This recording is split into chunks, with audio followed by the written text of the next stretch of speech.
She froze. No, okay. So are there any announcements? Let me get my agenda here. Yes. So I have a couple of announcements for you. So the first is that Kathy Erfer submitted her resignation. And many of you may have seen a nice note from her that came in today. Kathy has been a member of the Planning Commission since 2014. She is a Connecticut River steward for the Connecticut River Conservancy and has a young family. And just it was time to step away from her to give her time to work and family. And then her appointment has been seated, and that is Dan Handy, who I don't know if he's going to be with us tonight. And so you'll meet Dan at an upcoming meeting. And then in response, I think, to Kathy's email, we got a resignation letter from Kate. Kate has a young family as well, and kind of the stresses of COVID impacting has changed just the way her family's functioning. And so she's got young kids schooling from home, and her partner are also working from home. So it's just becoming a little too much to juggle everything in this COVID world. So Kate has been a member since 2016, and really enjoyed working with the both of them, and thank them for their time, and really going to miss their presence. That will open up there'll be an opening with Kate's that will, I think, be warned by the select board, and then someone will be seated. So if you know somebody who might be interested, we've got a lot of interesting things on the plate. So hopefully there'll be some interest in that open position. So that was my first announcement. The second one is at the last meeting, we talked about having a solar siting subcommittee. Just last week, the Energy Committee and Conservation Commission appointed selected who was going to sit for those committees. So it's Django, and I'm sorry I missed his last name. I think it might be Grace. Django and Ralph Mima are going to be representing the Energy Committee. And then Far, Andrew, do you know Far's last name? Farmise. Farmise will be representing the Conservation Commission. I think just one member from the Conservation Commission. Is that correct, Andrew? Yeah. So so that will be ready to get started then, now that we know who those members will be. So can we get that? I mean, that group, we know you know who you are, who volunteered. Can you pull yourselves together and report in our next meeting as to how you're doing and what your plan is? Sure. We've already met to do a little strategizing around how we want to lead the process, because we think it's a real planning board driven topic, since we'll be using outcome the most, right, Tom? I didn't catch the last part. I like the flaming board metaphor. I'm gonna have to Google that. But what came after that? That we'll be using it the most. So we're figuring out, strategize how to take the lead and the process moving forward. Oh, right, the three of us planning commission members. Right, we just met once to discuss those things, and yeah, we can get the contact info for Django, Ralph, and Far, and start planning things out. Great. Yeah, so we should have a little conversation. I can talk with you guys. There are some interpretations that subcommittees should have warned meetings and minutes. So I just want to make sure we're on the same page with that, and then just be able to offer staff support in whatever way you need it. But I certainly welcome it being planning commissioner driven. So that's great. Let's just touch base. We were wondering, and I think Tom might have reached out already, but we were wondering if we could utilize a staff member like Stephen Dotson to maybe provide some administrative support. We'll see within the department what we can, who best will provide that. Yeah. But Stephen will definitely be a part of it. remember that you guys are members of the Planning Commission, and the Planning Commission can request data. So we can, if you can't get immediate staff support, you can bring it back to the commission. The commission can request, can use the full force of the commission to request information and data and reports, right? Sorry, Sue, I interrupted you. Are there more announcements? No, that's okay. I mean, like, I'm sensing this, like, you know, we're here to help you out and provide what you need. So it might be a combination of Stephen and I. It depends on what projects we have going on and what the data need is. So, yes. Thank you. Were there more announcements? Yeah. No, I have no more. Okay. I think Prudence had a hand up. Yep. Yeah, not so much an announcement, but just in terms of the agenda, trying to get a sense of, you know, how much time we need for some of the stuff towards the end, just so that, you know, or whether it's kind of optional, so that if we are longer with a couple of the early things, we can, you know, it's okay to put the other stuff off. Right. Yeah. Thank you, Prudence. I should say that I did get your email, and Sue and I and Sue and Andrew and I all talked about the timing. And that's, you know, I take full responsibility for giving hazard planning short shrift last meeting. That was, you know, on me. I mean, I think the chair needs to make sure that everything gets discussed and everything gets the full amount of time. I think there is nothing that is really pressing on our agenda right now, other than we, you know, continuing our motion, our forward motion on the land use regulation. So I want to make sure we have enough time with that. So we might curtail the zoning on retail cannabis, which is really more about kind of, you know, beginning the conversation. There's no reason that we can't restrict that. So I will keep my eye on the clock and make sure we have both the energy and the time to put towards land use. Thank you. Not that it's very easy to manage all this, but thanks.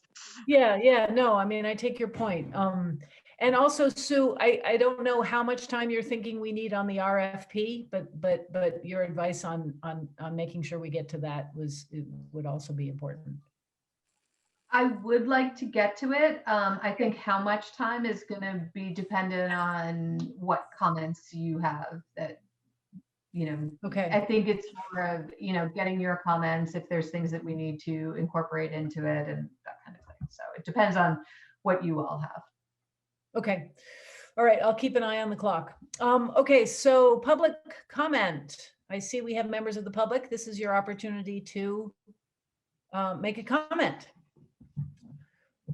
And according to our procedures, when we have general open discussions, we also allow the public to speak at will along with commissioners. So if you've come to participate in any of the agenda items, don't worry about making a comment now. You will have ample opportunity to make that comment under that agenda item.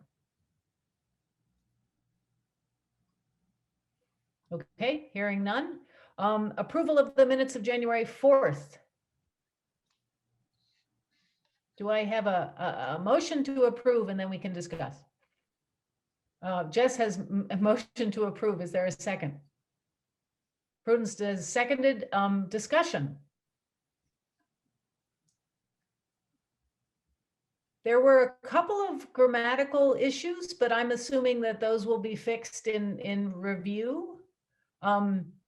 And I also got semi-confused about the whole discussion about the solar. I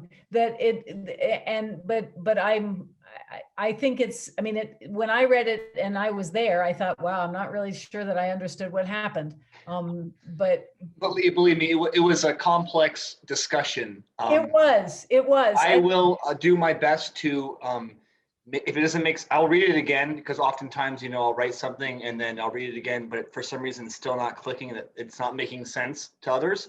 So I will go through, make those edits and make sure it's fleshed out easier for those to read.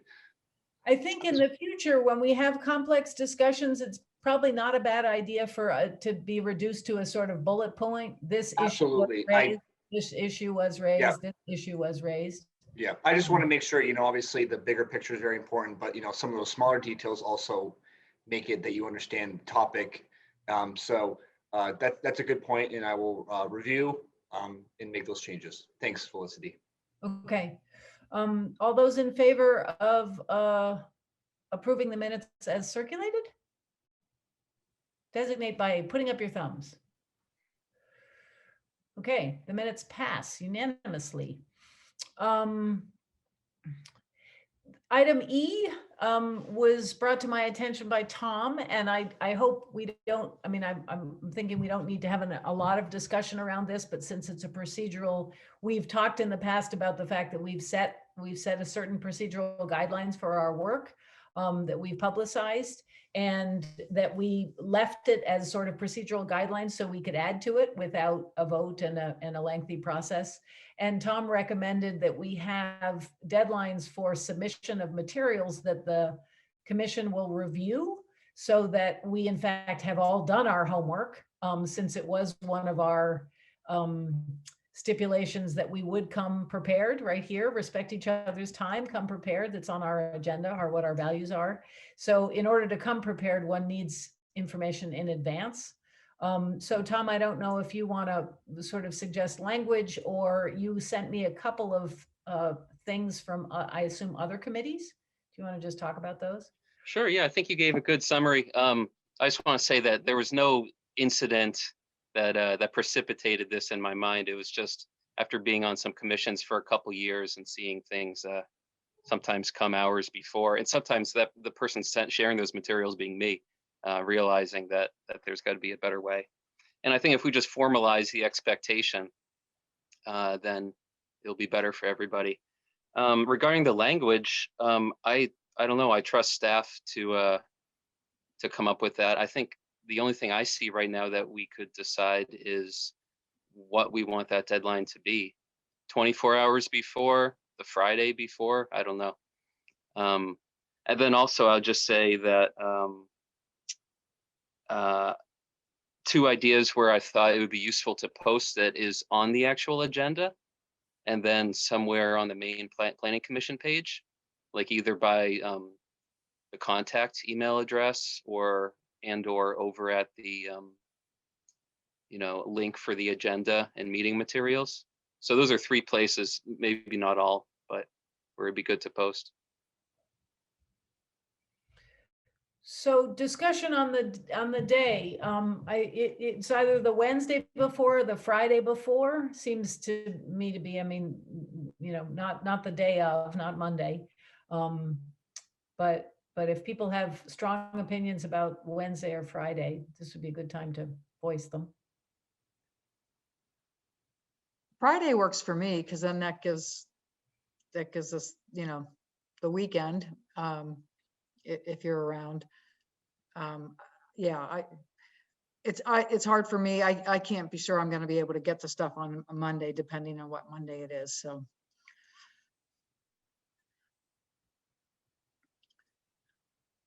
Sue or Andrew, do you want to comment on the sort of feasibility of all this from your offices? I think this is good. I think it's important from our side, because it's certainly slipped on our side as we get busy. So, I think we can absolutely commit to Friday. That's what we did this last week, because you are getting a lot of material, and it's unfair for you to think that you can review it on a Monday, or that anybody's checking emails or whatever. I would actually like to aim for Wednesday. So if you want to set it for us for that, or you want to go with the Friday, and Andrew and I have talked about how to accomplish it. So, I'm fine with Wednesday if that's what you would prefer. I would say the one advantage of the Wednesday is imagining the best of all possible worlds, which, in this day and age, we should always be imagining. You actually read the materials before Friday, and then you have a follow-up question, and we get it to you on Friday, as opposed to like at 3 o'clock on a Wednesday or on a Monday when we can't get the follow-up materials because it's, you're busy and the meeting is at 6 p.m.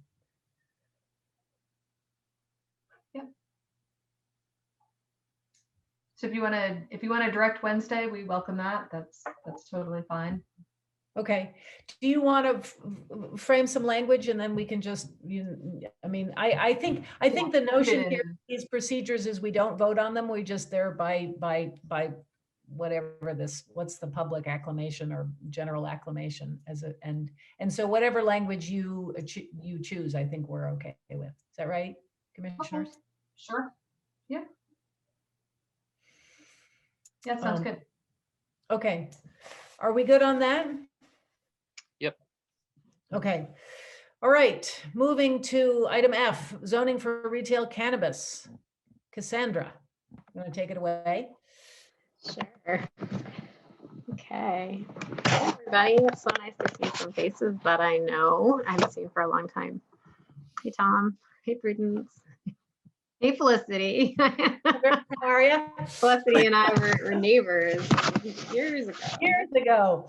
Gosh. So I think I gave you, speaking of a lot of materials, I gave you all a lot of materials to look over, and I don't know what you feel is currently relevant to you, but I feel like I want to just keep you informed.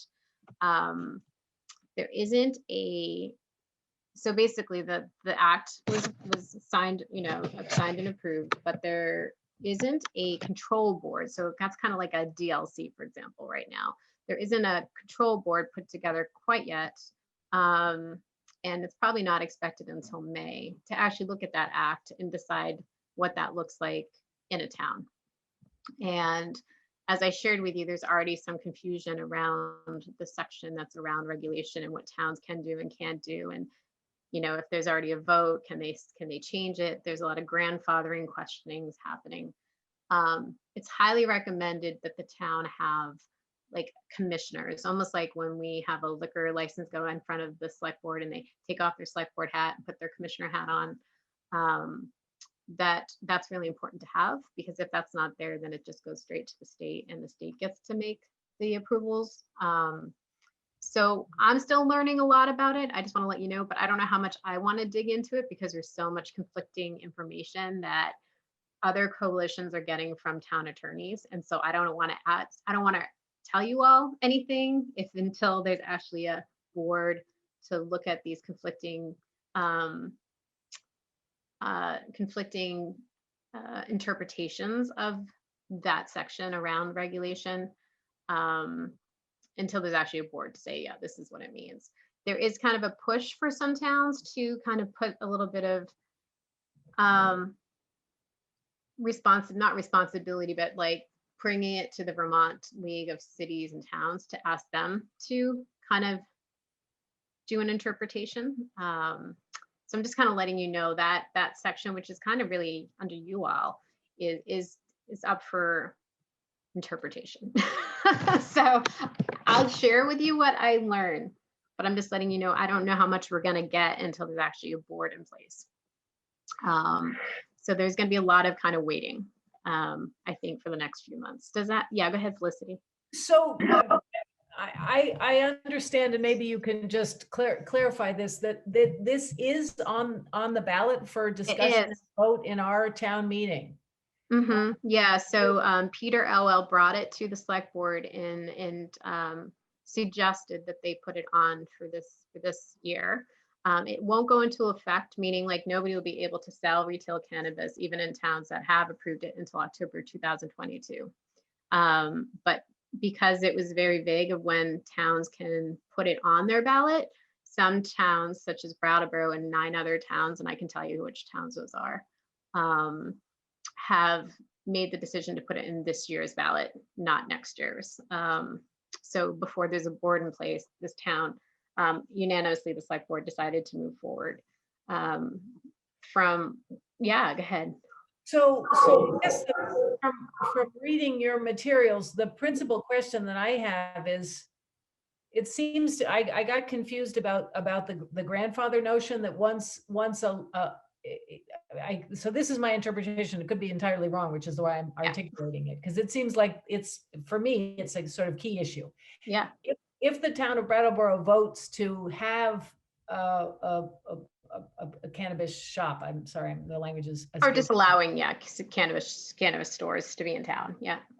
Then the fact that they can't ever be closed, that piece that the lawyer was commenting upon, that this curious piece of the law, it gives cannabis shops something that no other retail outlet has, which is the right to exist in perpetuity, even if the town votes to close you. Correct. And so would it be wise for town members to vote to approve something that they could never rescind under the current circumstances, given the fact that there's no board yet sitting, so we don't actually even know what this would look like, but we would vote potentially to approve something that we have no idea what it looks like. Is that true? That's what we don't know. I mean, I wish I had an answer for you. I think that we don't, I mean, that's how it's being interpreted by some, and others are feeling more like, well, as long as there's a zoning, and as long as there's zoning in place before, the licenses again won't be able to be approved until next year anyway. So I think that the confusion is what happens for people what towns that vote now, without a commission in place, and when people will start applying, like, when is that timeline for all of you?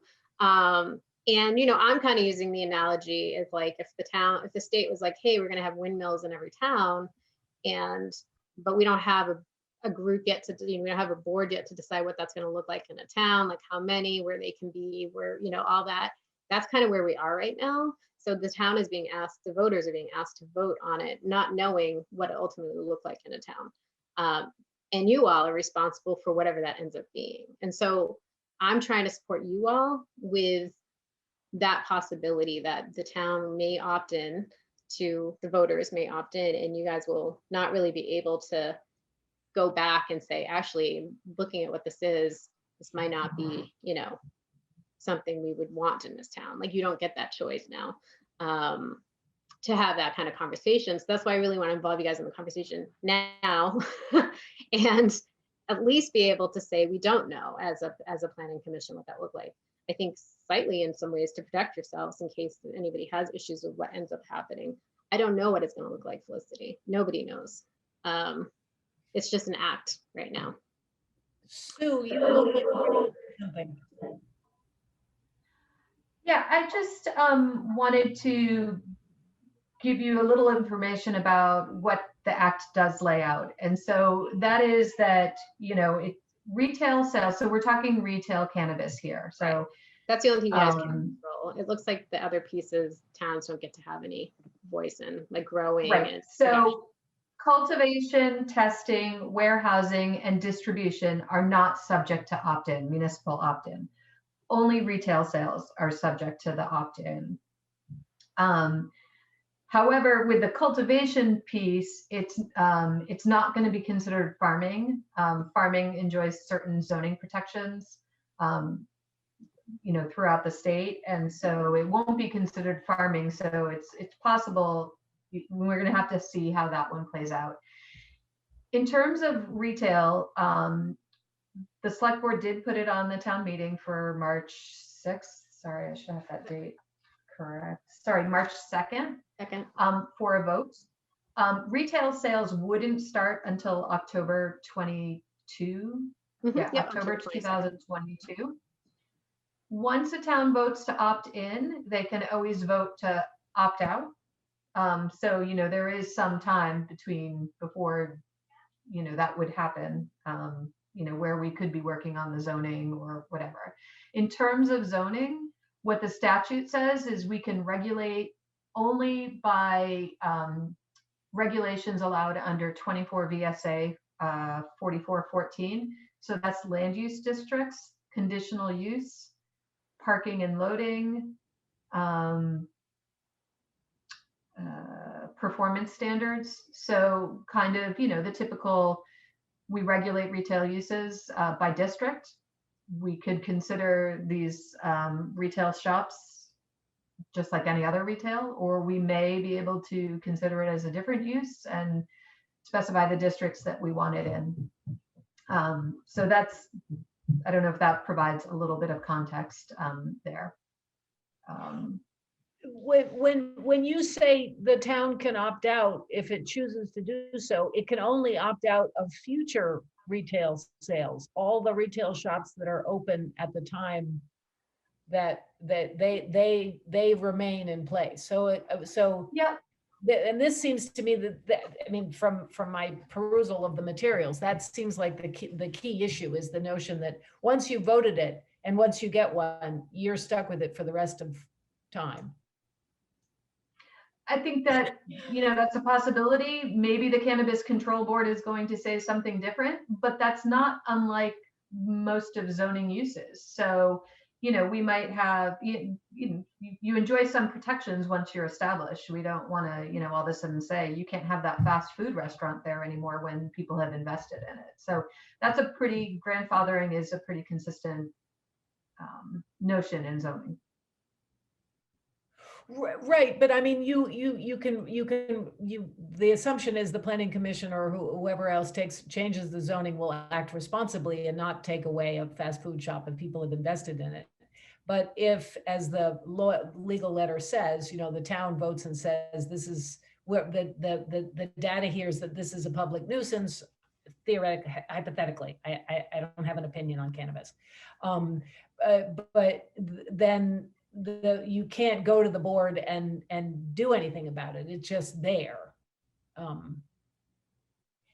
Again, this is my understanding. It's possible. Situation. Yeah, I mean, I don't know. We don't know what the enforcement and all those kind of rules and regulations that come down from the Cannabis Control Board will be. Maybe there would be some way in there to shut down a nuisance shop. I don't know.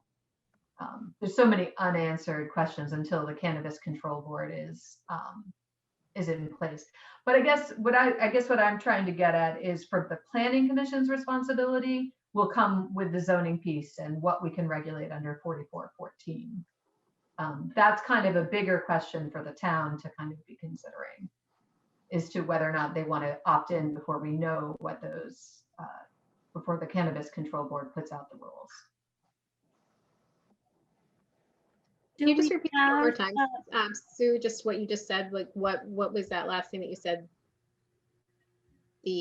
Just say that last piece that you said. I guess what I'm saying, in terms of the Planning Commission's role, yeah, it's going to revolve around the zoning of it. I think the question of whether we opt in or opt out, it's outside of the Planning Commission's role. That's more of the bigger town decision making. It won't affect what the Planning Commission does in the future. I have Jess, then Scott, then Tom.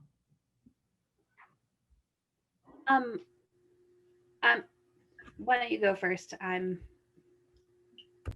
Scott, go ahead. If that's your name, I'm reading the. I think you have to unmute yourself.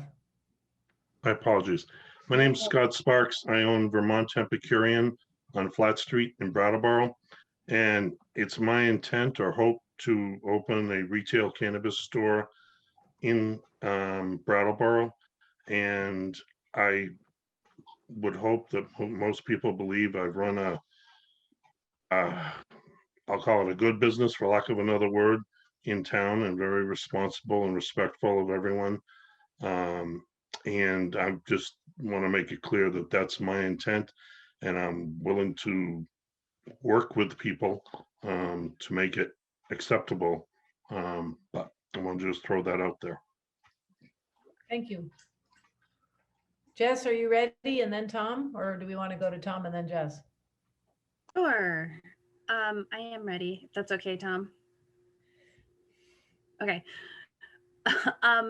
Just the thought that I had was that if this does pass in March, then I'd love to have some ideas around what our process will be to to be flexible in our decision making with the Cannabis Commission, and to make it possible for small businesses that are already here, that are already thinking about it, like Scott, to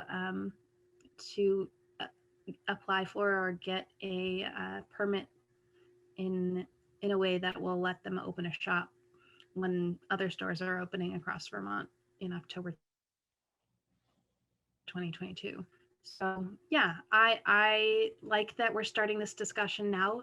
And from the survey results that Cassandra shared with us, it looks like Brattleboro is really feeling positive about the retail cannabis.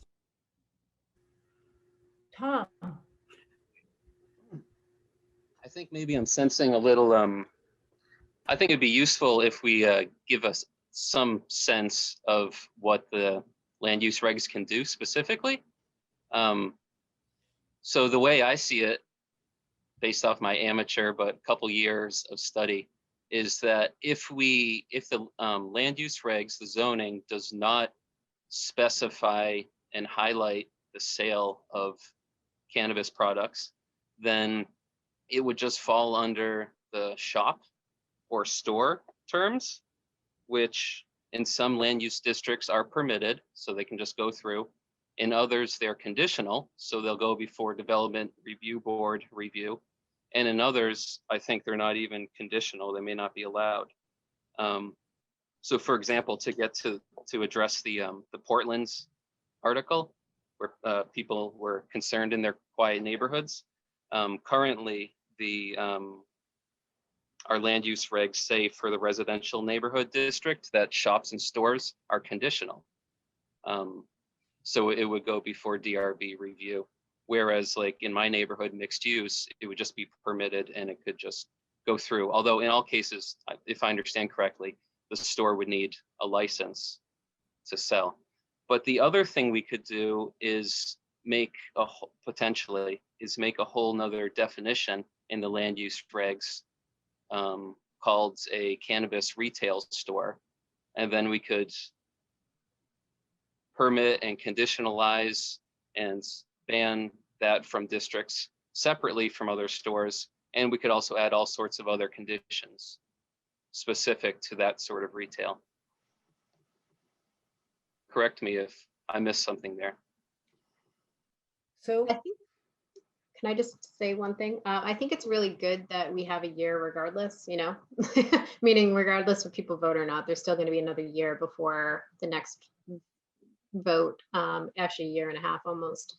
I would like to encourage you all to include people that are gonna be in those areas. For example, we talked to 2 women at Birch Street who have been really living in that area where there's a lot of drugs activity happening, and they feel like they wish that they had been asked if that was like that, or that the town would be considering them and how that might impact their communities. And so that's just something I want to think about, is how do we talk to some of these more impacted communities around substance use and have them be part of the conversations. Like, do they feel like that would be good in their communities, you know? So I think there's opportunities to have conversations with all the stakeholders. And also there's a lot in the survey around people of color. And like, you know, I think that is a population that should be looked at in the communities or the organizations that serve those people, and having them be part of the conversation. And this isn't about for or against, this is just about really getting you know, that's part of the reason we did the survey, is just to kind of hear what people are thinking, not so much what they're voting, but what are they thinking about? What are their concerns? So there's an opportunity here to have those conversations around land use and where they should be and where they shouldn't be, potentially, you know, for all of you. And I'm happy to be. One last thing I want to say before you guys continue the conversation is I'm funded for the next 5 years through a Department of Health grant, specifically on this topic of helping keep towns to work on policies and to help to connect them to the stakeholders and such. So that was also why I wanted to be part of this conversation, that I can help you guys through this and not just give you information, but support you all in whatever you're trying to get to help you in your process. Robin. Thanks. Yeah, I just wanted to join in and kind of give my perspective as a local business owner who also kind of relies primarily on tourist traffic.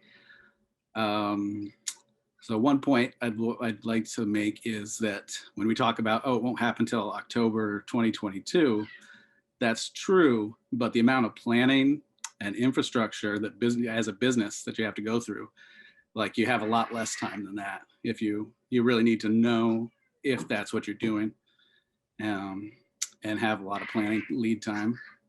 And then the second thing was just, it seems like such an important economic boom to the town that I wouldn't want to, you know, I remember when Massachusetts became legal and I thought, wow, Vermont's really kind of dropping the ball by not being ahead on this. And while that's true, that also gives us a number of examples to look at. So you can see Colorado, California, various places around the country that have been doing this. So maybe we weren't first, but because of that, we have a lot of examples of retail operations in different states and what's worked and what hasn't worked. So I think we do have ways we can look at what works and how to properly zone it. But yeah, I'd push. I like being pushed up on the vote, so we can be rolling and know what we're doing. Thanks. Andrew. Yeah, good point, Robin. So as you know, I went to school in Washington State, and I have some first planning experience in Washington, and they've had it legalized since 2012. They took a different approach that Vermont took. For example, it was commercially legalized the same time it was decriminalized. So the rollout was a lot different, and also localities had a different option when it came to taxes compared to what Vermont's doing, which I think made a big push for a lot of those places to start enacting regulations. And zoning is something very important to figure out, because when it comes to citing of these places, like Tom was saying, you know, making sure that in the language you can have an option to define cannabis stores. I think that's really important. And just from my own experiences, and I could provide a lot of resources from colleagues I have out there. There's a lot. So I'm willing to reach out and provide those resources to everyone. And Cassandra, thanks for your help on this, by the way.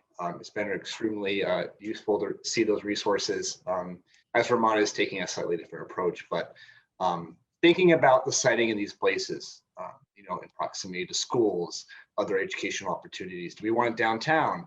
In a lot of Washington municipalities, and so in Colorado, they're in their urban core areas, like their downtowns, for example. But, you know, we have the Boys and Girls Club downtown. You know, so things to think about.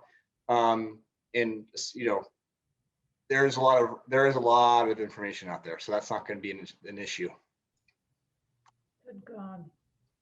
So one thing I want to caution about looking at examples from other states is that Vermont's a Dillon rule state, and so we can only do what we're empowered to do. So, for example, I think Oregon allows you to regulate time, place, and manner, which is you know, might be one of those where you buffer from other uses. It's not clear that we can do that yet in Vermont. So there are lots of good examples out there, but we just need to be cautious. We're still waiting on some of the clarification on zoning. I think at its simplest, it's exactly what Tom says. We treat retail as a shop like we do all the others, and we take a look at our districts and see if it makes sense, or we can create a different use. Something like that. So, you know, there's definitely examples out there, and they're good to look at. We just don't know yet, you know, whether or not they can be used in Vermont. So is this the kind of thing that it would be helpful for the town if we had, if we could have more discussions in the commission about it so that could inform the vote? Or is this the kind of thing that we want to say, we'll wait until we have the vote and then start looking at the zoning? Just thinking here about timing in our agenda. I think I'll just share with you, I'm planning on doing an article just to let people know what the knowns and unknowns are. And I'd love for you to all to be part of that, because I want it to come ideally, you know, accurately from the town, or at least the interpretation from the town. Just a general, just kind of what this is. Some people didn't even know it was happening. So I think it's really important. And I will say about, if you see the survey, half the people want more information. So, it'd be great if we can get some information out. I think we're also holding an information session. I had asked Jan if that would be something the town would do, but because it's not a town project, it's atypical to have an information session on it. So we'll probably do something. I'm reaching out to the Commons. You know, again, I think this is a whole stakeholder conversation. It isn't just from our lens, but I think it's like, how do we let people know what we know and what we don't know? So people can make an informed vote. So just wanted to put that out there, that I'll keep you all in tuned with that, of what we're doing, so that we can get your input and your voices as commissioners. Prudence. In terms of the vote, do we even have another commission meeting before that, before the March 2nd date, or? We have one right before it. Like We have one March the night before? Yeah. Yeah. So there's not going to be much time in terms of, unless we do a lot of work this month, which sounds like there's not a lot of information, the vote's going to happen, I think, before we can do any more than educate ourselves as a commission, it seems like. Okay, so then how does the commission, how would you like to proceed? Wait and put this on the agenda post the vote? Or is it possible to sort of use the next few minutes to think about information that we might need and which direction we might go, whether we zone it in particular, Tom's B question, or zone it retail, and which is the A question?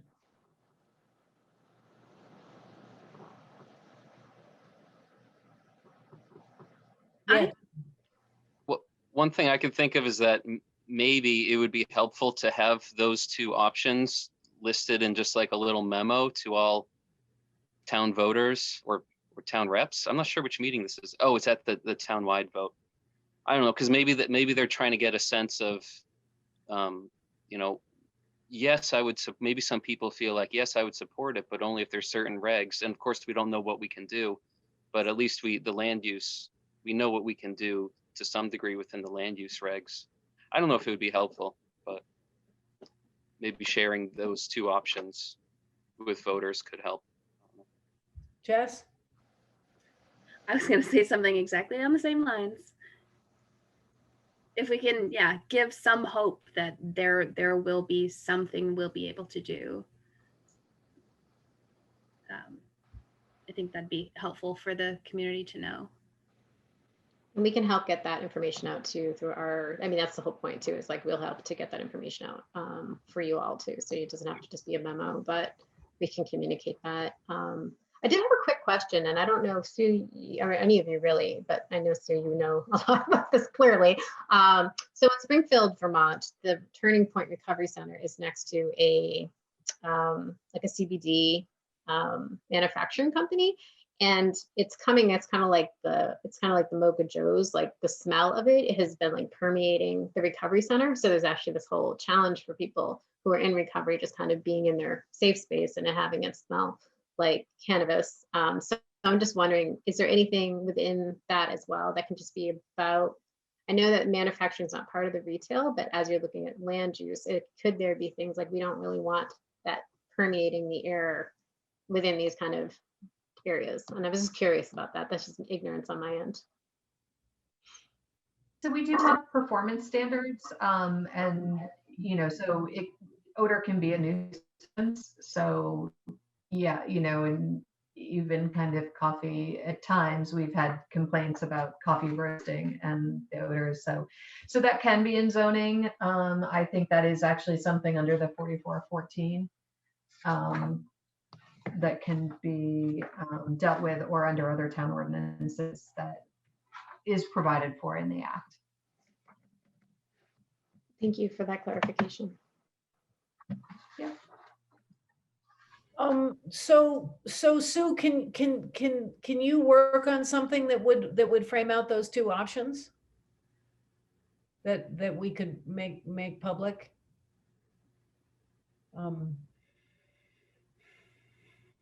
And Yes. with the proviso that we don't actually know whether or not we can even do this, right? I mean, all of this is contingent upon the board and what they decide.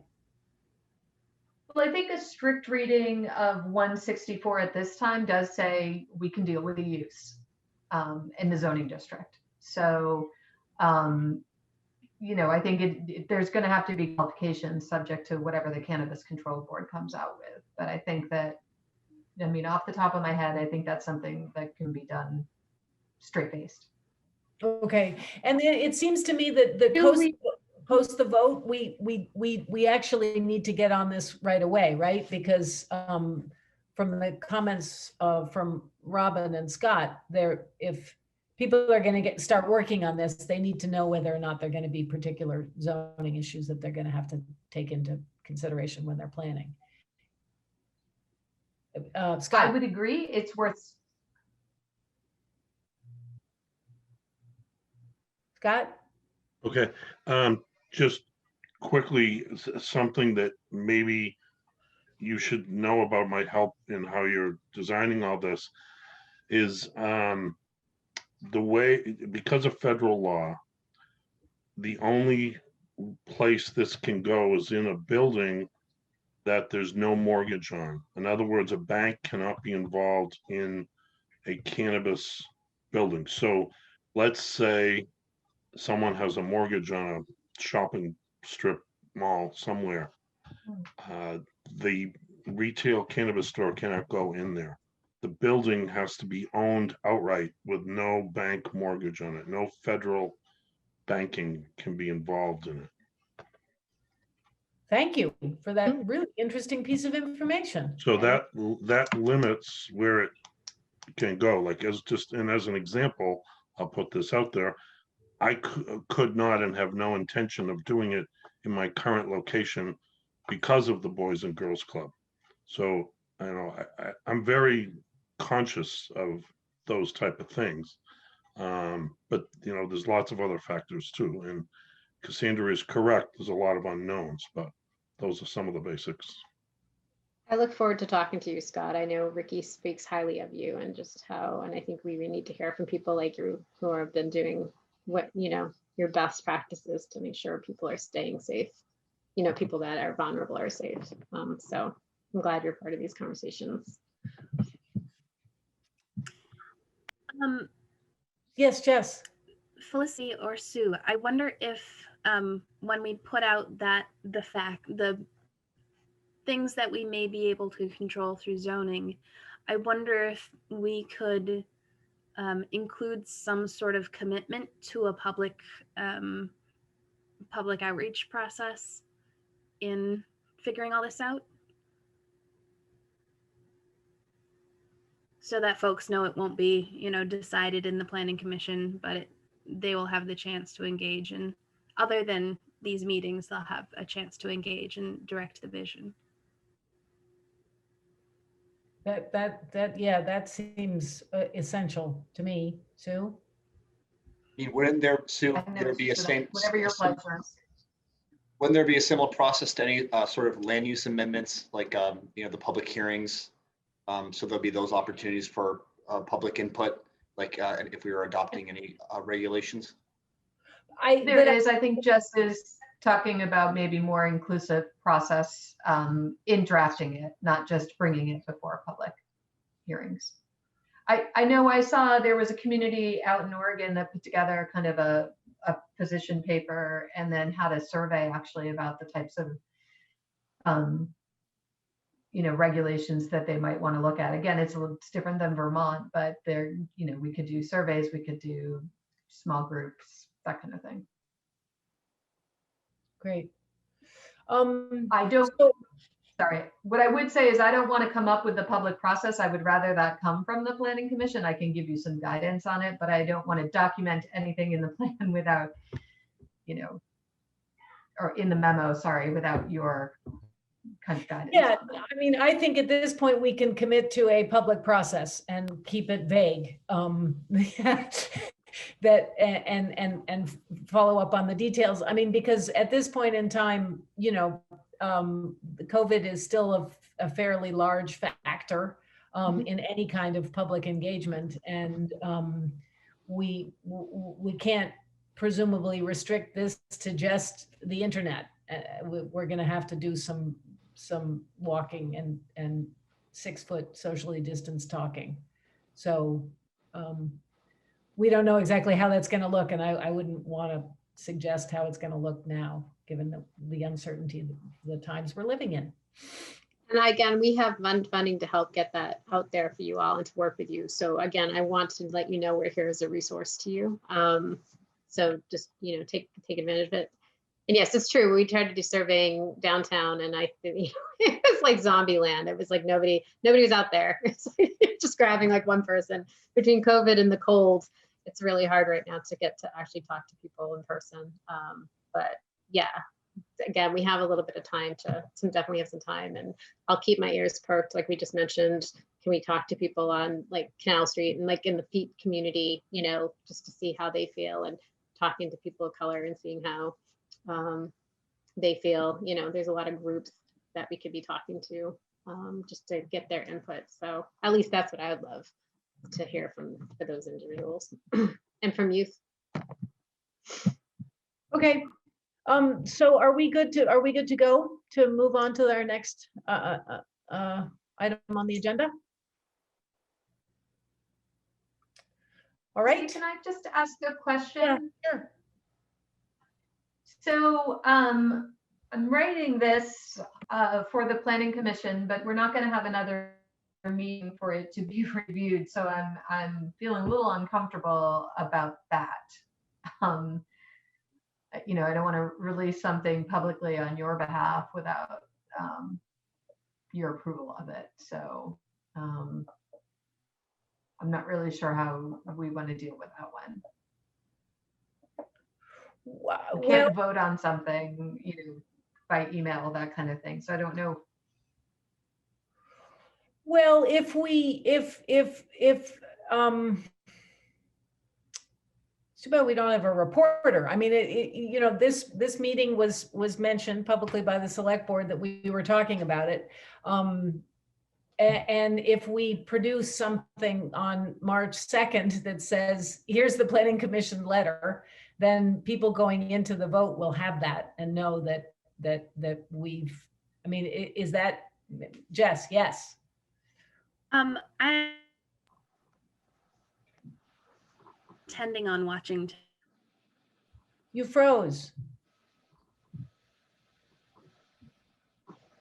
This stuff and let him create his own conclusions out of that. Jess, you froze. You have to say it again, everything. Sorry. I'll put it in the chat. Is that okay? Can I do that? Yeah, sure.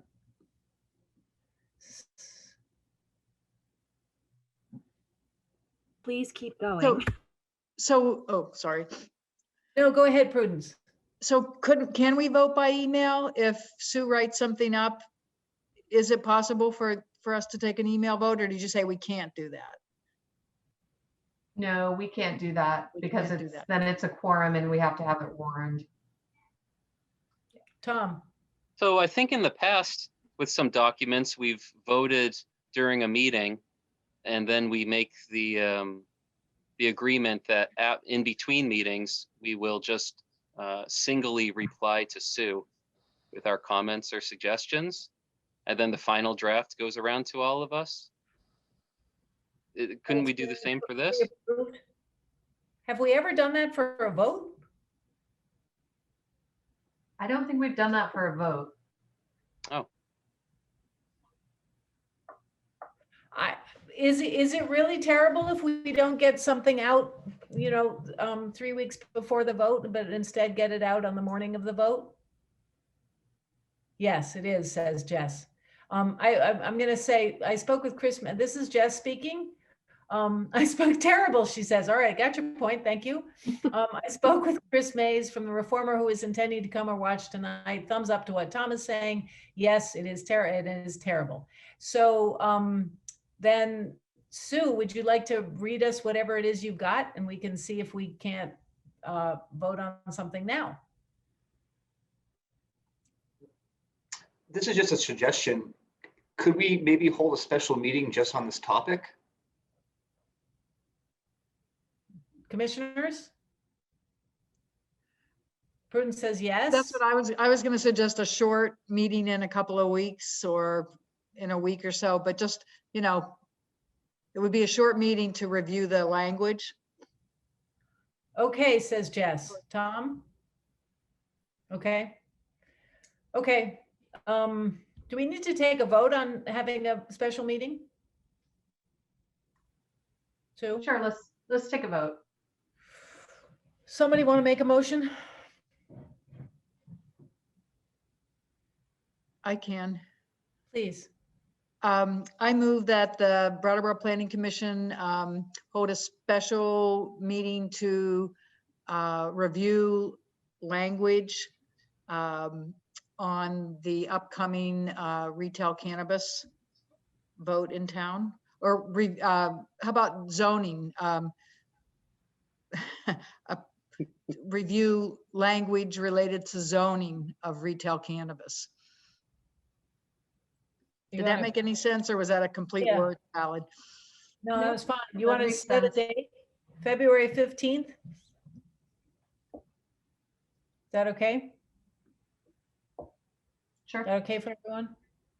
Jess? You, Jess, you're looking that way, but can you do the 15th?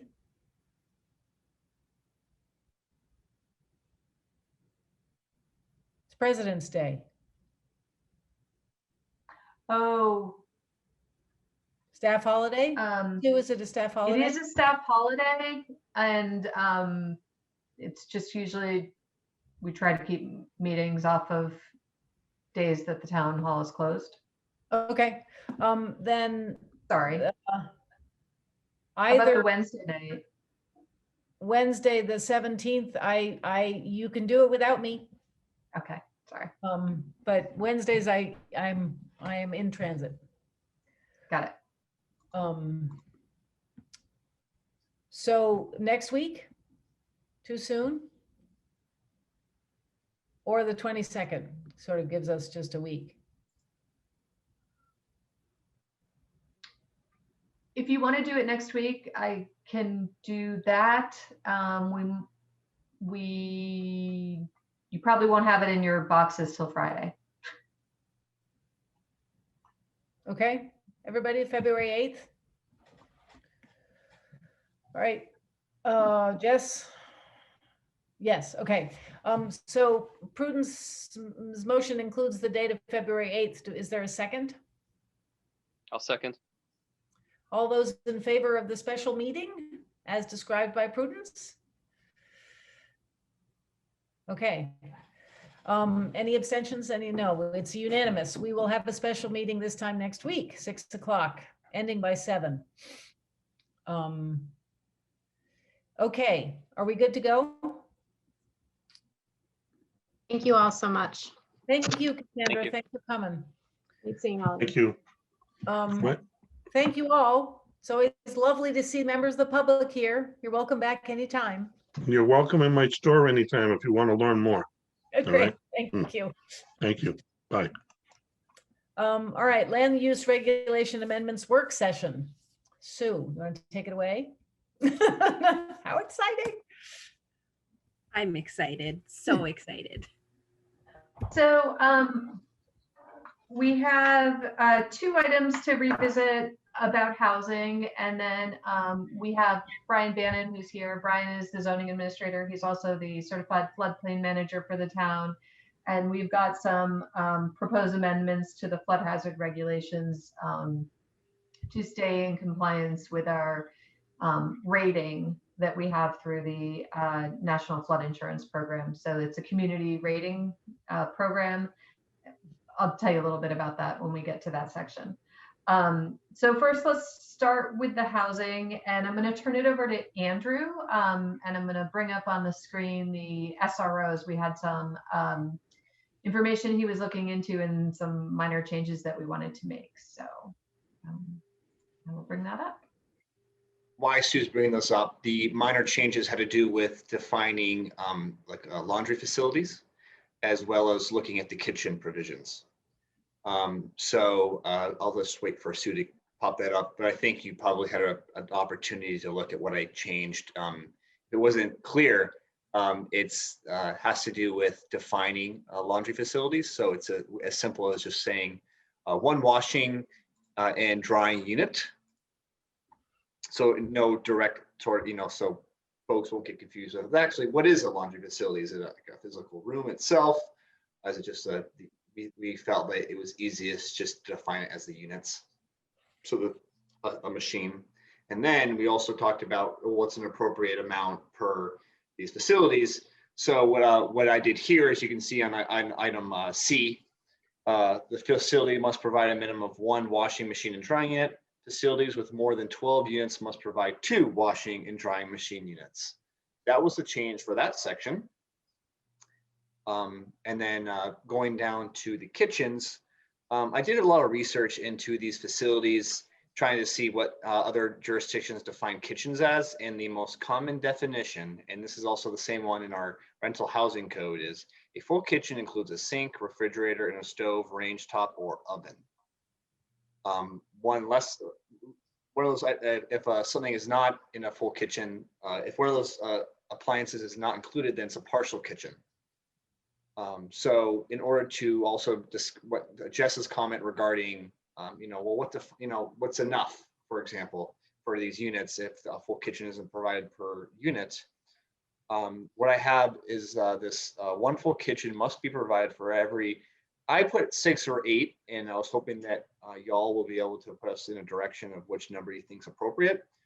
Or one per, or a developer may have an option to do 1 per floor if a full kitchen is not provided for each unit. A lot of the either or language is also pretty common from what I've been researching. So those are the changes.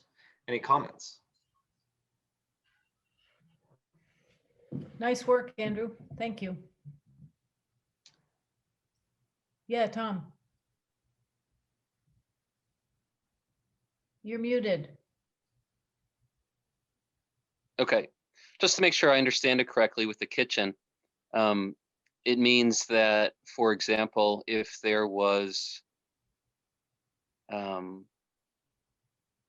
if there were multiple floors and each floor had 20 units, then all they would need is 1 per floor, hypothetically, correct? If I'm reading my language right. Okay. Then and if that's there the were, way at least I was interpreting it. Yeah. I'm not saying I was just trying to give an option. Obviously these units would vary in terms of size. Brian Bannon actually put me in direction for some facilities in town. I never was able to reach out to those folks. I never gotten, I tried to, but never got any feedback. And I was hoping to, because I think that could give us some direction. But so, yeah. so those the two clauses on either side of or are, they're kind of pick which one you want. It's not like, exactly. It's not like the lesser of the two or the greater of the two or like that. Or okay. I just think, one of the things I know that Jess brought up last time was making sure there is just adequate facilities and enough for the residents living there. Okay. I would just advise for the phrasing of the sentence to have the if statement in the beginning, like it is in the original, because it almost makes it seem like it's only part of the 1 per floor clause. You know what I mean? If you put it in the beginning. That shouldn't be crossed out. That was my bad. It should still be there. So I apologize. Or I might have was maybe going to include it. Well, you moved it to the end of the sentence of the new sentence. Oh, I see. If it's in the beginning, yeah, then it frames both options. Yep. Okay. I can change that. Thanks, Tom. And as far as number of units, my perspective on it, I mean, once again, I've never come across another situation like it. The example I gave when I was in grad school. I'm sure they exist, and like I said, it was adequate. But there was, half the rooms had partial kitchen facilities. Half of them didn't, and there was no common kitchen at all. you know, certainly not up to everyone's standards, but I felt it was adequate for that time in my life, and you know, a very diverse group of people apparently did as well. I didn't survey them, but and both of these requirements are, you know, are above that example that I just described that I lived in. So I don't know, I guess I'd go with 6 of those 2 options. Other comments? Just as back on that, the numbers you chose, I lived in a house with 6, a single room occupancy house with 6 bedrooms in Brattleboro, and we had 1 shared kitchen, and it was just the right it was just the right amount. More than 6 of us, I think, would have been a real mess, and not made it not accessible. Jess, do you also like the 6, for every 6 units? Are we good on 6? Okay. Other comments? I have one regarding C, the washer and dryer. Is that meant to say what the ratio is? Like for every 12 units, there must be 1 washer and 1 dryer? Yeah, so instead of saying there for every 12 units, there must be a laundry facilities, we're actually just going to go out and define 1 washing and drying a unit. Right. I think if it was phrased for every 12 units, there must be 1 washing machine and 1 drying unit, I think that'd be clearer. Yes. Because the second sentence, if the second sentence is there, then there should be a third sentence saying facilities with more than 24 units must provide food washing, and on and on and on. Grammatically, that makes a lot more sense. So Tom, can you just say that one more time for I have it written down? The facility must provide a minimum of 1 washing machine and 1 drying unit per or for every 12 units. I think that encompasses what I was getting at. Thank you.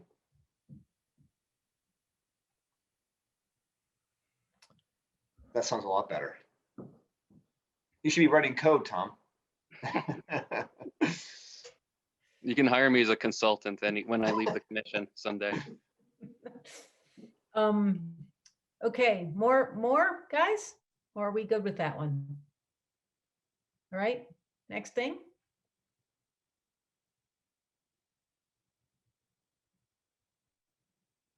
Sue, looks like you're muted. Sorry about that. Trying to stop screen share and start a new one. And so we had talked about attached housing at the last meeting, and had some questions about what parking could look like for attached housing. So sorry, maneuvering this and talking is like chewing gum and walking. So we put a couple of resources into the Google Drive. Let me see. To kind of show you some images of what parking with attached housing can look like. And I realized as I was prepping for this meeting that we really conflated garages and parking. So I think we need to kind of separate them. And I think where the conversation started on the attached housing was Tom providing some images of attractive housing that had the garage on the first floor and the housing up above, or, you know, that it was all on the same elevation. And the way that our regulations are worded right now, the garages have to be behind the front facade. So can you all see this? This is a photo of Arbor Hill, which is a condominium development in Brattleboro. This image, you know, I'm showing you images of attached housing, but we need to kind of separate it out. Maybe I should start with the Valgar Street, because I think that this is really what we're talking about. Any big condo development would probably come in as a planned unit development. I think Valgar Street is a great example of some attached housing that we would, be looking for in Brattleboro, or hoping to inspire by the regulations. So this is Valgar Street. There's, these porches with each, there's a unit, they're like townhomes right next to each other.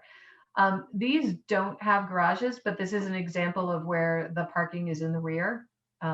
It's not an alleyway, but it's just designed so that they're in the back of the housing, so that you get the streetscape on the front. You've got sidewalks and porches and things that kind of enliven the street. So this is one example of attached housing in town.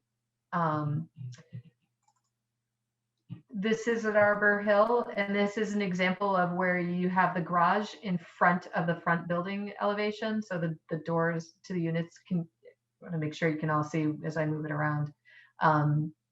The doors are set back and the garages kind of come out of it, as you can see it down the line. So our current regulations as written don't allow this, but this is an option if you thought that this was okay. Let's see. This is Brookside. This is another one. If you can see back in here, we just screenshot this. Here's a garage back here, and then the building front elevation is here. So this is another example of where the garage sticks out in front of the building. And then we have back to Arbor Hill. This is an example. It's actually set back behind the front elevation, but it's on the front of the house. Again, this is kind of, if you haven't been up to Arbor Hill, it's a nice development, well landscaped and whatnot, but all of these garages kind of face the public space. They're set back from, I guess you could say that's the front elevation. I'm not sure exactly how I would call it, but this is another example of a different style of garage. So I guess the question is, where do we want the garages? Are we okay with them being on the street side? And if so, do you want to have it adjoin the front facade? Do you want to, these are just kind of some options for driveways. I also put in the file this document, which came out of Maryland, just so you could see some more images of garages and driveways and parking on kind of townhomes that, maybe at some point we would see in town. Sorry. Guess I went out too far. So these are examples where the garages match up with the front facade. And this whole document, if you had a chance to look at it, was talking about driveways and what's going on in the front yard as well. But right now our regulations would not allow this kind of attached housing with a garage in the front. So I guess it's really up to what your preference is for the garages, if we want to specify or not. We could also write it in a way where we want to encourage it to be in the rear or off an alley. That would kind of be the first choice. But if it's not, these are rear detached garages here to some townhomes that would come off an alley or a parking lot, kind of like the Valgar Street could have something like that. Tom. Yeah, looking at most of those front-facing garage attached housing, I personally don't think they're very attractive. I'll jump on board with that. What that document that you have up now had at the end of the last page in the box was, I guess if we were to adopt those things, it would make it even more it would add complications. But it said on the last page of it, that if there will be a front facing garages, then, they can't be more than 50% or 70%, with certain conditions of the front. What the first thing that jumped out at me though, when I looked at these examples, was even though the wording we were using was building front line, what I had in mind was like the main door entrance. So when we see the main door recessed from the garage, that certainly wasn't my intent. So at the least, I guess I'd advise changing the building front line term to main door entrance. I don't know, maybe add something like a porch or patio has to stick out beyond the front line of the garage. My original intent with all this, and still is just to not create superfluous driveway. The image of the Valgar Street, I mean, one thing that image didn't show was a massive paved driveway in the back that, takes up maybe the rest of their lot. Granted, those parking spaces would just be moved somewhere else if there wasn't a parking lot, but like that bit of curve to get around to it is additional asphalt and erosion. I mean, impervious surface that I was trying to, is the motive for why I brought this topic up, to try to reduce that. So I certainly don't want this to go, to multiple more meetings, but I like some of those caveats or extra requirements that they require if the building will be in the front, so that way the garage door doesn't dominate. And then also, I don't know if it says it there, but that the front door should be in line or in front, in line with the garage, and or there should be some sort of sitting space or porch or feature that actually sticks out in front.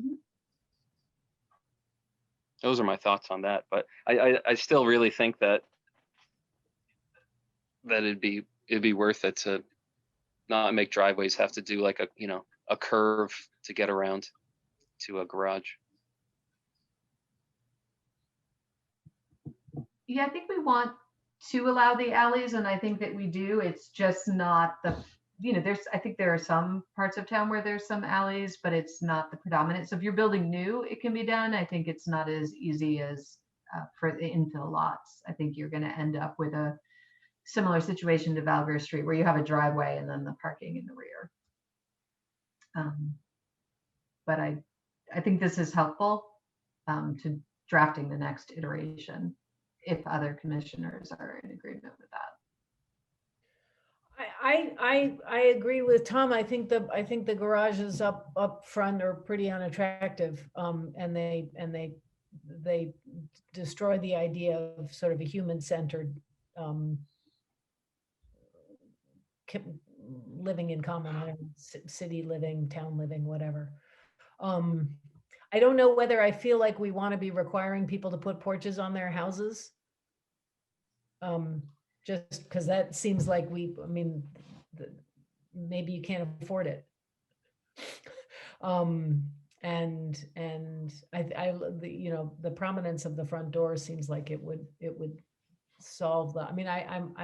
I agree with the notion that we want to reduce impervious surfaces and we don't want to have too many driveways, but I think the front of looking at a house and seeing a big garage door is something we definitely want to avoid. I'm sorry, Jess, I spoke over you. Or Prudence. Maybe it was Prudence. I can't remember. I'm sorry. So I know somebody started talking and I just kept going. It wasn't me. I do have something to say, but Prudence, why don't you go first? Thanks, Jess. I was just going to ask. So right now, our current regulations prohibit the garage, some of what we saw that it sounds like none of the commissioners are crazy about with the garage dominance. But we're talking about changing it in order to, Tom, you're concerned about requiring, if we have garages required in back, that creates more impervious. Is that right? So we're trying to figure out. Oh, well, no, it's just the point of if a garage door faces front, then the current rules say it has to be 16 feet beyond the, behind the building front line. I think that's the current language. And so just as far as, you know, adding that extra driveway space, but then also pushing a garage back that far may take it out of the nice, simple rectangular shape of a structure. When I say nice, I just mean simple. And if we're talking about, you know, costs of buildings, it adds, you know, the simpler and rectangular you can make a structure, instead of making, you know, little abutments to it that is maybe the recessed garage, the more efficient and you know, and simpler and more cost effective it is.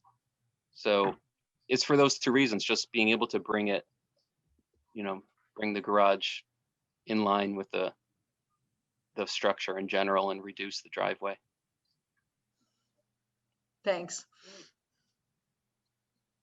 Jess? Hi. Yeah, I'm a big fan of what Tom just said. I think that it doesn't need to get more complicated. I think we should also be aware of the economic viability of making these really easy to build, because they really fit in with some of our intent to create opportunities for more dense housing and more affordable housing in the community. So I think that, you know, as we think about this, there's a lot of options, but I think the simplest would be the best, and want to celebrate what Tom just said as something I'm in favor of. So I just want to do a time check with y'all. It's 24 minutes after 7, and we have 2 more things to go, the flood hazard regulations and the RFP. So are we good to sort of wrap up on this? And Sue and Andrew, you're going to bring us some language to look at in our next meeting so we can finish this? Yes, Great. that sounds good. So are we ready to move on to the flood regulations? I think so. So okay, let's see. Let me bring up the next one.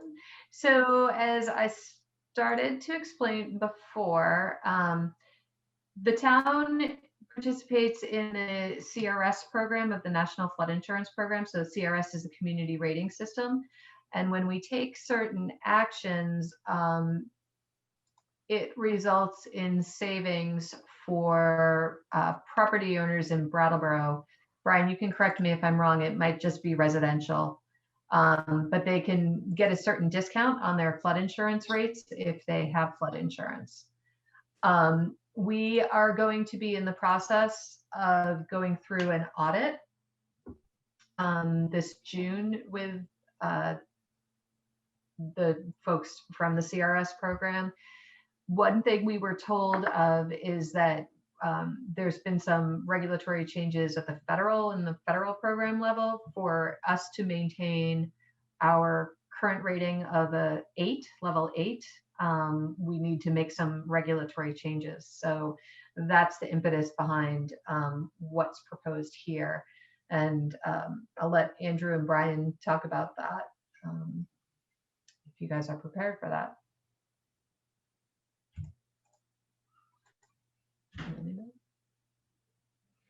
So Andrew, are you going to show the language or?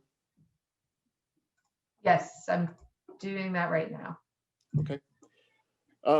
So just to go over the changes really quickly, one of the main ones is for machinery, and it's just a quick tweak where machinery will have to be 1 foot above base flood elevation, even in dry flood-proof buildings. So that's easily made, and there's a paragraph suggested based on the FEMA language. And then the more substantial is that they've eliminated the exception to elevation requirements for existing mobile home parks. And instead of being 1 foot above base flood elevation like other types of housing, currently it can be 4 feet above grade. And eliminating that will have a fairly substantial impact on Mountain Home Park along Village Drive, and would mean that future redevelopment, the buildings would have to be substantially higher than they are now.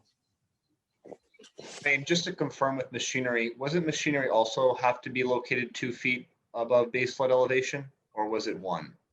It is 2 feet if we're going to keep it consistent Okay, with everything else. I just wanted to confirm. I think you said 1 foot, so I just wanted to make sure that that was clarified. Right. Thanks, Andrew.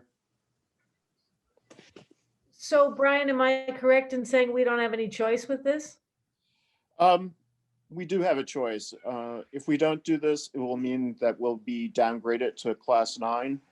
So that would mean that instead of getting a 10% discount for both residential and commercial insured properties, it would go down to 5%. So yeah, there's that definite option. We couldn't possibly make that kind of decision that has such implications for the populace of Brattleboro without letting them know that we were doing that, right? Which one, getting rid of the exception or Yeah, downgrading? no, I mean, getting rid of our, or downgrading ourselves. Mm-hmm. Yeah, the other thing about the exception is if a mobile home is destroyed in a flood, then that exception goes away. It would have to be elevated like any other home. So do the folks at Mountain Home know that this is happening? They do not. We just got this language last week, so we haven't done any outreach. So certainly we can do that. I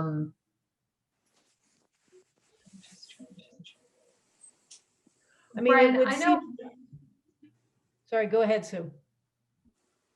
I was going to say, I know that we've been concerned that the NFIP was going to do away with the 4 foot above grade.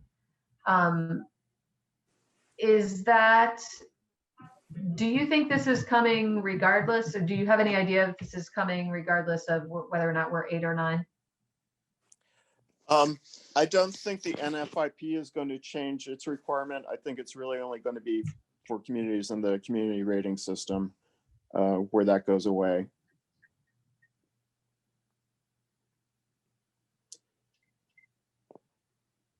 And do we know how many properties in town have the have flood insurance? No, we used to get an annual report on that, but they've since decided it's all private information and they won't release it to towns without a non-disclosure agreement. So we actually don't know how many people are being, or who would be potentially impacted by this. We don't know how many insurance policies would be impacted by it. And how many homes in Mountain Home would be impacted by it on the other side? About 50.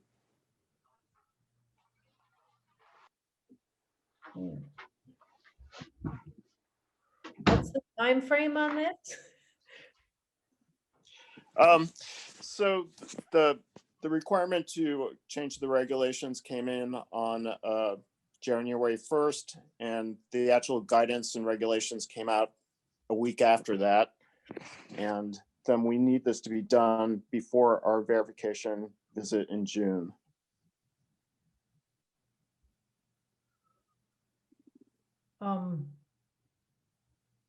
Does somebody have a sort of recommendation as to how to proceed? I'm anxious about the notion that we would be impacting both parties without their being aware of it. It seems like that we should at least talk to the people at Mountain Home. That's 50 homes is a lot. And we don't know about flood insurance, so we actually have no idea what the impact would be on the other side.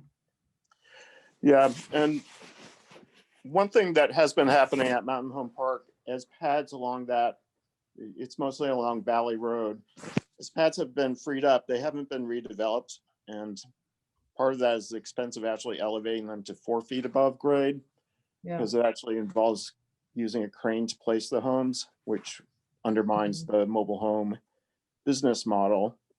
But the other part is that the homes are so low compared to flood levels that the insurance rates are are unaffordable.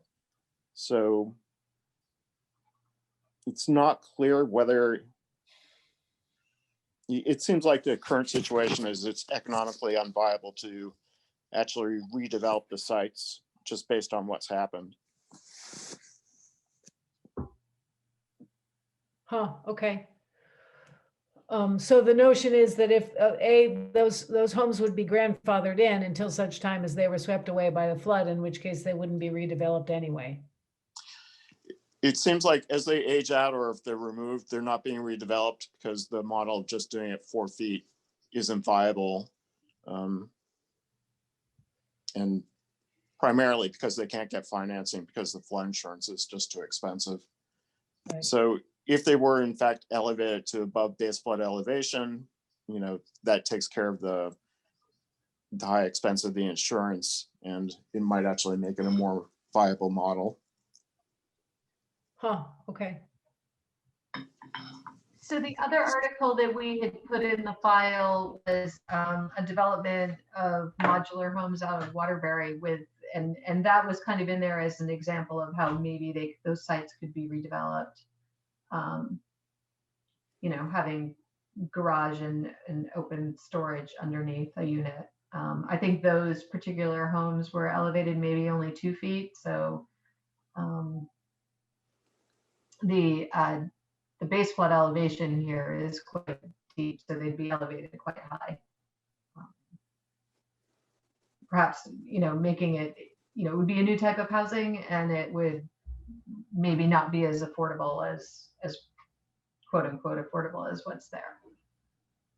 And I say that because a lot of the homes are older and maybe not energy efficient, but they might not. And some of them I'm not sure about Valley, maybe you can speak to that, Brian, but there are areas in the floodway in particular, which you couldn't even do this there, but that are quite old and probably nearing the end of their useful life. They wouldn't be able to be relocated. And that's the other part in the mobile home park. We're trying to relocate homes outside of these vulnerable areas. So comments from other commissioners?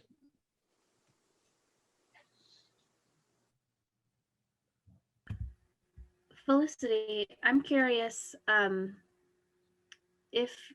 if we sought input or feedback or let folks know that this flood overlay section rules were going to change, what might we want to hear back from them? Because it seems like the rules do need to change to comply and get that 10% flood insurance discount for other homeowners in Brattleboro. Mm-hmm. So what might we want to hear from them, or would we just want to let them know things are changing? It seems like, from my perspective, we would want to let them know things are changing, just because it it's never a good idea to sort of change something and then have them find out that there was that it just got changed. I think the fact that we don't actually know how many people have flood insurance, and so how many people would be affected by a 10% to a 5% reduction. I don't. That seems like an important open question. We just lost Brian. But anyway, yeah. I think if it strikes me just from what we've been talking about that many of those homes in Mountain Home are wouldn't be, don't have an extensive life ahead of them, and there wouldn't be another house put on them. And so, in fact, the implications of this seem less than what I was originally imagining, which is 50 home sites are lost sort of over, by one change in regulation. And that doesn't seem like that's what's going to happen. But maybe it's not a bad idea to just pass the information on to, because they have a leadership group, right? The Mountain Home. They do. We have a good relationship with them. Yeah. So can somebody reach out to them, Sue? Yep. Prudence. Yeah, we can put So- together a flyer for them as well. Yeah. And if we had And we can adopted the new reg, it has to do with, so the existing houses that are there wouldn't be impacted at Mountain Home. It would just be when there was an attempt to reuse a housing site. Is that correct? Well, so if an existing house wanted to do an addition that was going to be more than 50% of the assessed value, then they would not be able to do that addition without coming into compliance with the flood hazard regs. So that would be a barrier. I mean, you're not going to elevate it as you would need to do that here. Jess. For an addition. So be curious. I didn't. Sorry. I didn't quite catch what Brian was saying about who might have flood insurance, but I would have a question if folks in that community would see an increase in their flood insurance premiums if they were not meeting the standards outlined here that we would approve. Brian's coming back. Good. So your question, let's let him get on. So right now, across the board, anybody with flood insurance is getting a 10% discount because we're 8 and 8. If we didn't adopt this, it would be cut to 5%. Are you asking if there's a current homeowner in the park that's not meeting the standards, is their rate different because they're not in compliance? Is that the question? Would they be penalized by their insurance company because they're not meeting whatever new standards we put in place? Yeah. Brian, did you get that question? Do you have the answer? Yeah, I just got back in. I dropped out for a bit there. So they wouldn't be penalized if they don't conform to our current regulations. The flood insurance is based on risk. So it's based on the first floor elevation as compared to base flood elevations. So the maximum premiums are for those that are 3 or more feet below base flood elevation, which is most of those on Valley Road. And it becomes substantially cheaper when it's 2 feet above base flood elevation. Yeah.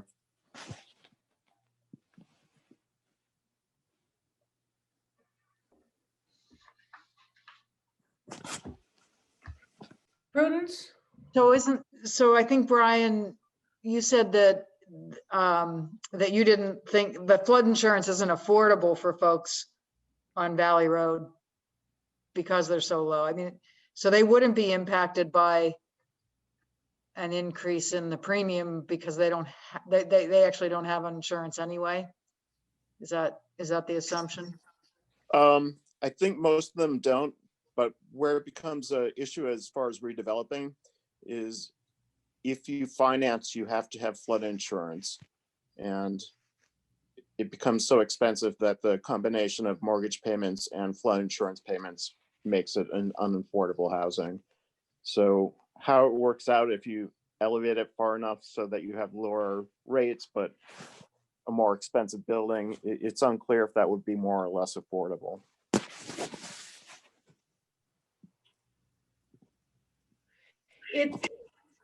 So it seems to me that we actually do have to do this, but it seems like it wouldn't be a bad idea to just check in with the folks at Mountain Home to so that they are aware, and then we can move forward. Is it okay if we bring this back in our March meeting? Yes. Great. Thank you, Brian. Can we move on to our last agenda item? Yep. Great. The RFP for the housing survey.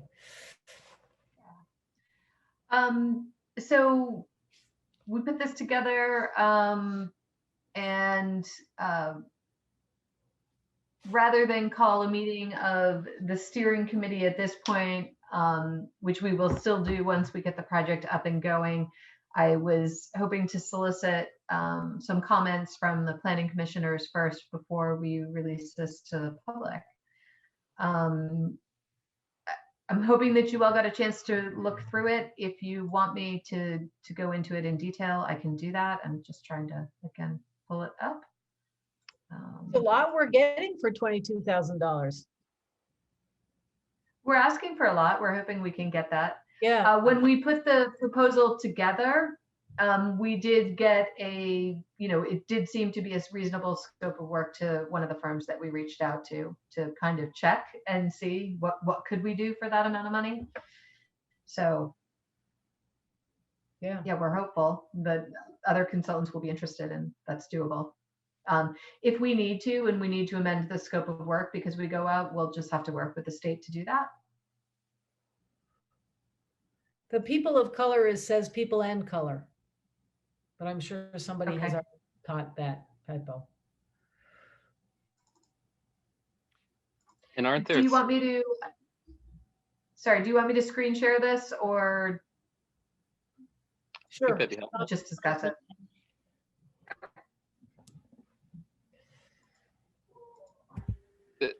There's one part too where it says 1 to 2 commissioners will be on the steering committee. Aren't there already 3 chosen? There are, yes, thank you.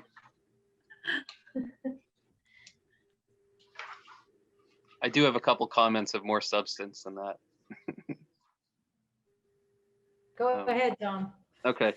I wonder, I don't know how much value there is in adding to the background section right there, but one thing I've heard repeatedly is that the, people say that what's the wording they say? That it's too expensive to build new these days or in this area or something, and the only people who can really do it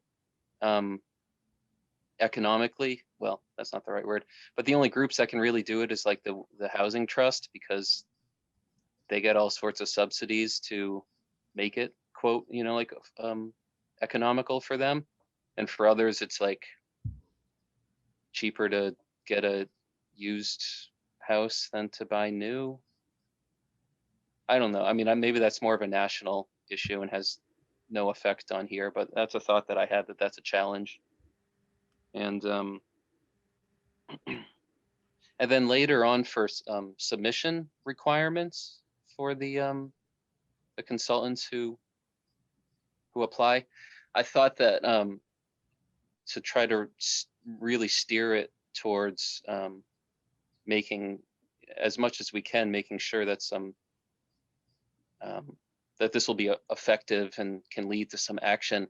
Maybe as part of their, I don't know if it's can be specified in their references section or in their experience section, that maybe they can come to the submission or the interview with like a case study that either they've done, or not the study, I mean a case study of something that either they've done or that they know about that is a similar situation to Brattleboro, like that had similar enough needs. A group identified those and crafted an action, a strategy, and then it was carried out, and it resulted in reaching the goals of the initial thing. Because otherwise, this may just be, the consultant we hire may take more of an academic look at this, and I don't know, maybe not be so effective in the end. Does that make sense? And can people word that better than I did? That makes sense to me, Tom. I understand, although it always bothers me when people use academic as a pejorative. Oh, I'm sorry.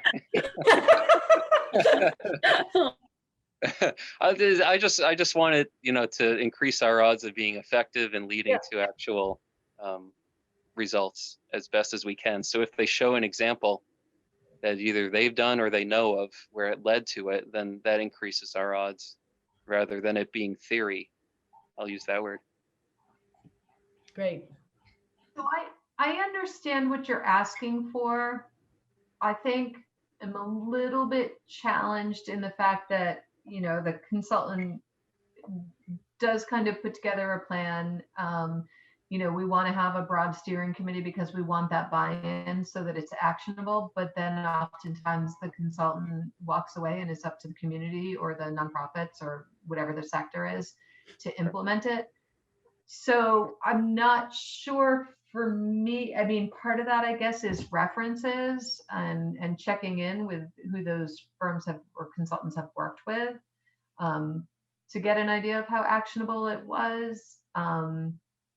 So I think I need to play with it a little bit, but I totally understand what you're getting at. And I'm not sure if it comes better in the interviews or, you know, I think we could put the references and work samples that we're really looking for, you know, a case study on an actionable project if they've got Yeah. it.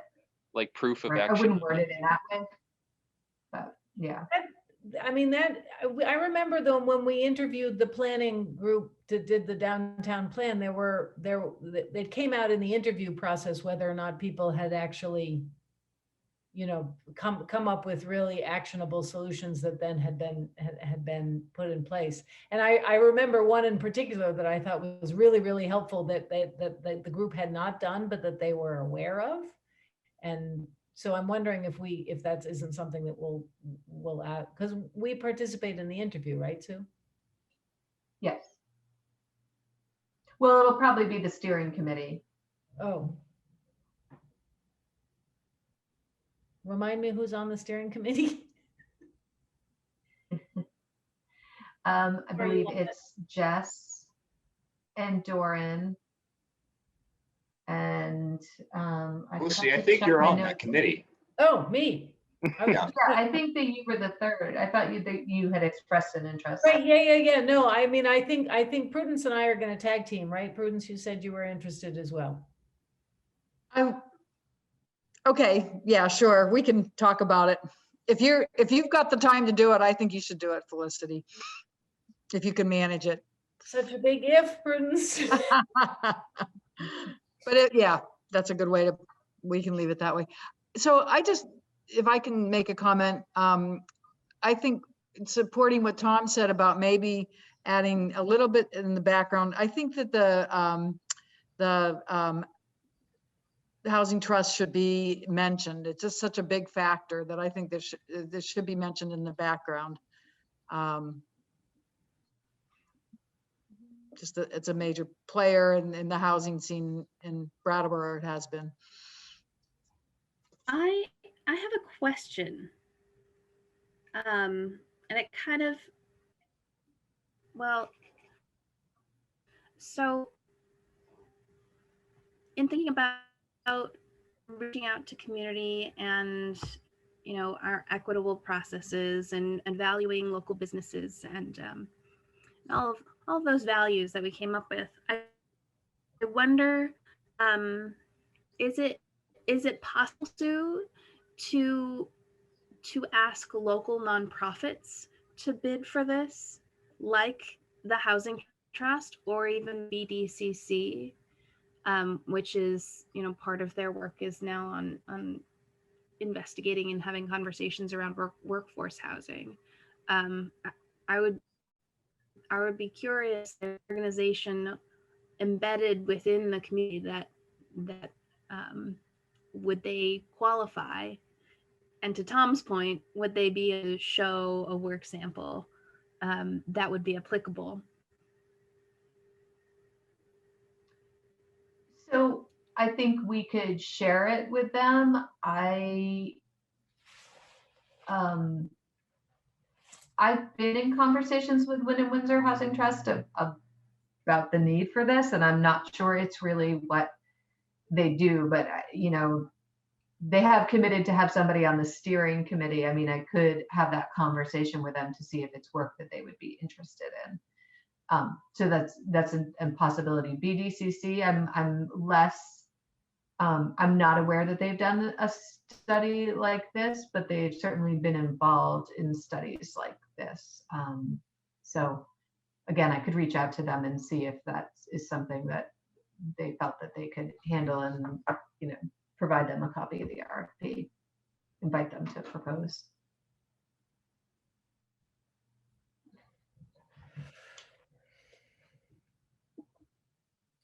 Other comments? There were two things that I was wondering if we could include in this. The first one is the home ownership rate, which is shockingly low, and comparable to a big college town like Burlington. I believe our home ownership rate is about 36%.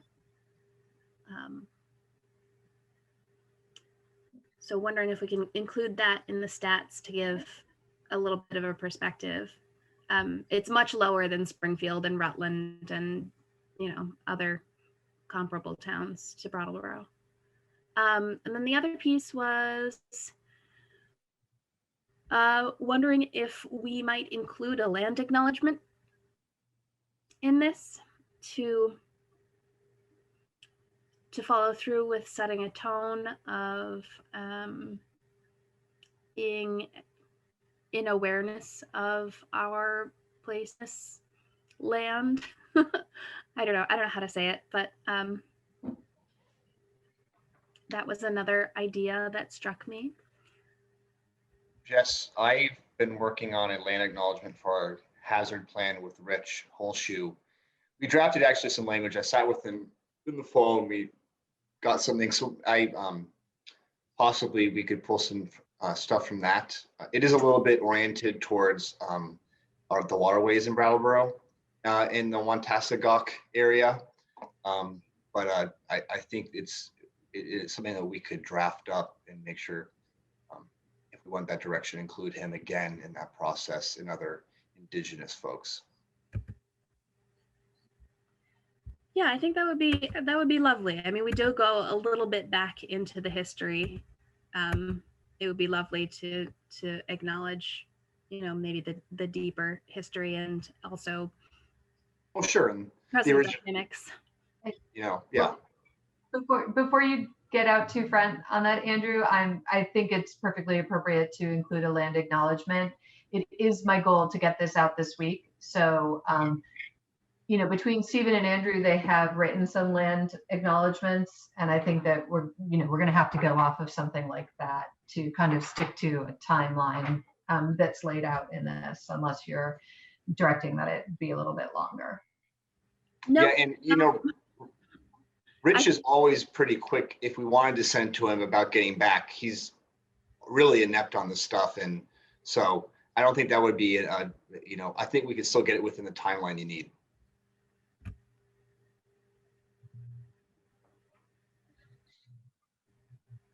Yes, Prudence. Just a real quick thing that I should have said before. That discussion about a firm's, actionable product, their experience. Could we add that to the criteria? Just adjust the criteria a little bit and put that right in the rating points?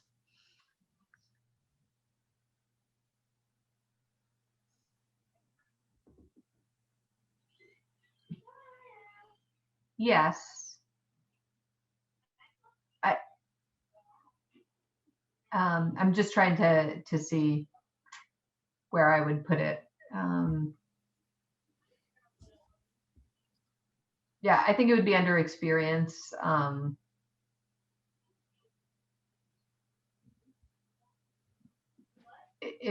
What do the rest of you think about that? Yeah, I mean, we can do that. That way, if we get some examples, maybe they get the full 5 points and maybe somebody else gets a little bit lower. Wouldn't be a disqualifier, I guess. Tom, what do you think about that? Would help drive home the point. Right. Well, as far as the wording there and how it could be inserted, I mean, I could imagine maybe it would say under experience, demonstration of experience, comma, resultant follow through by locality, by the town, or it could be like, resultant actions, just something like that. Add to that list, so it highlights highlights actual follow through. Because while it is up to the town, it's up to the consultants to be persuasive, right? Mhm. So, And to propose something that's both doable and then, feasible, yeah, feasible, persuasive, and feasible Yeah. stuff. Right. I'd probably use something like successes or something like that. Examples of success, or I don't know, but I'll wordsmith that a little bit.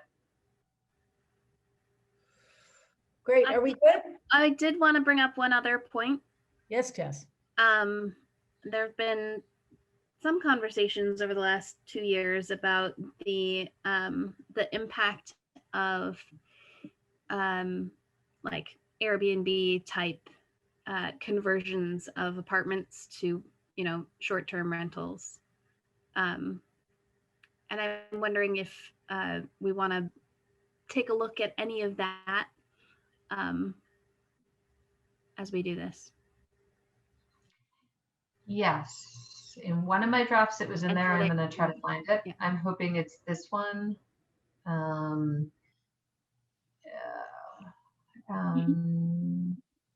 There. Be in services. All right, supply analysis, conduct an inventory of housing stock that evaluates the type of housing, quality, cost, affordability, vacancy, seasonality, and short-term rentals.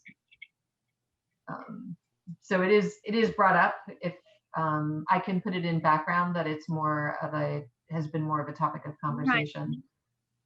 Yeah, I think it's more of the impact of short-term rentals, or the threat of short-term rentals to Yep. long-term housing stability.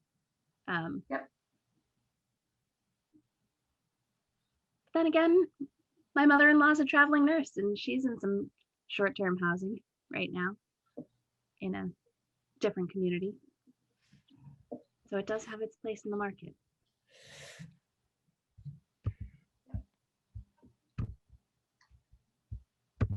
All right. Anything else? Yes, Tom, you're on mute. Thanks. Sue, should Jess and I stay on after we adjourn for what you wanted to speak about the working group? Oh yeah, we can. If you've got 5 minutes, we could do that. Jess? Yes, sounds good. Okay, I need a motion to adjourn. I'll Burden move to adjourn our meeting at Burden 8 p.m. seconds it. All those in favor? Okay, we stand adjourned. Thank you all for your good work. Thanks, everybody. Thank you. Take care. Stay safe.